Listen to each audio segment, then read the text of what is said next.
అయితే ఇందులోకి వెళ్ళి ఉల్లిపాయలు తీసిన మా బాబు బయటకు పోయినందుకు తీయనికి అన్నది చూపించలేను. ఇగో తీసి పెట్టుకున్నా. ఎక్కువ నల్లగా అయితే కూడా కార ఘాటు వాసన వస్తుంది కాబట్టి నేను లైట్ గా కొంచెం మెత్తగా ఉన్నప్పుడే తీసేసుకున్నా. ఆల్రెడీ కొంచెం ఇందులో వేసిన చికెన్ లో కలుపుకోవడానికి ఈ వేడి అయిన నూనె కూడా ఇందులోనే పోసుకుంటున్నా నేను, ఎందుకంటే ఆయిల్ పడుతుంది కాబట్టి ఇందులో పోసుకున్నా. ఇప్పుడు మనం రైస్ కు సపరేట్ పెట్టేసుకుందాం. ఇప్పుడు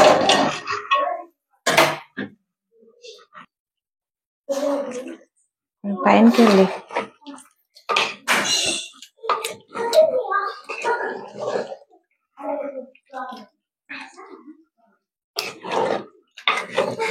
ఇంట్లోనే చేస్తాము.